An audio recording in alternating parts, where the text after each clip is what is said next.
그러니까 이런 상황들이 보면 준비 안 된 어떤 뭐 욱하는 심정이었을 가능성이 그러니까 많죠. 지금 뭐를 굉장히 어떤 정권을 내가 잡겠다라고 얘기하기에는 너무 어설픈 게 굉장히 많았던 것 같아요. 정말로 민주화를 계획한 거사였다면 너무 그 정황들이 허술했다는 얘기인데 첫 번째 그 사건 당일날 그 이 연회가 열렸던 건물이 나동입니다. 그러면 만약에 치밀한 계획을 했다면 권총을 나동에서 화장실 안에 숨겼건 거기다 숨기겠지. 동이 다른 집무실에 숨기고 그걸 헐레벌떡 가서 또 준비해가지고 그게 또 일단 첫째 허술하고요. 두 번째는 부하들에게 거사 30분 전에 알렸다는 거예요. 자기 오른팔 왼팔한테 미리 사전에 치밀한 준비가 있어야 되는데 30분 전에 부하 오른팔 왼팔한테 알렸던 것도 허술하고 그다음에 마지막으로는 중앙정보부로 안 가고 육군본부로 가는 과정에서도 막 우왕좌왕했어요. 그러면 사전에 계획이 전혀 없었는데 저는 이걸 이렇게 단정합니다. 치정에 얽힌 살인사건이다.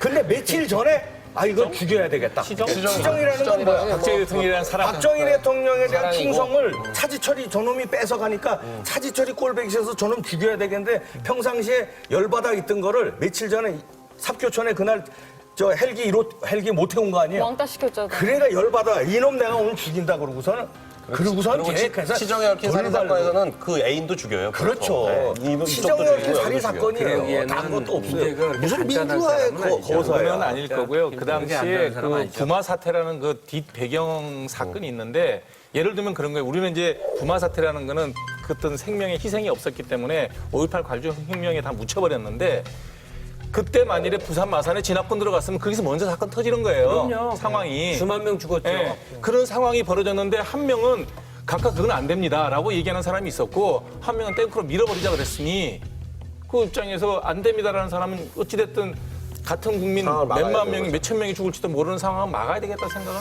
정부 부장이면 할 수 있었다고 생각을 해요. 김재규 부장이 이제 얘기한 것처럼 뭐 7년 전부터 나는 뭐 이날만을 기다렸다 이런 거라는 게 또 아니라는 정황도 또 몇 가지 있는 게 그 박정희 대통령 생일이 11월이니까 11월 되기 전 한 2달쯤 전에 그 11월 2달 전 한 8월쯤에 네. 그래가지고 스위스에다가 2만 달러짜리 금으로 만든 시계를 주문해 놓은 거예요. 그 시계는 왜 준비해놨겠어요?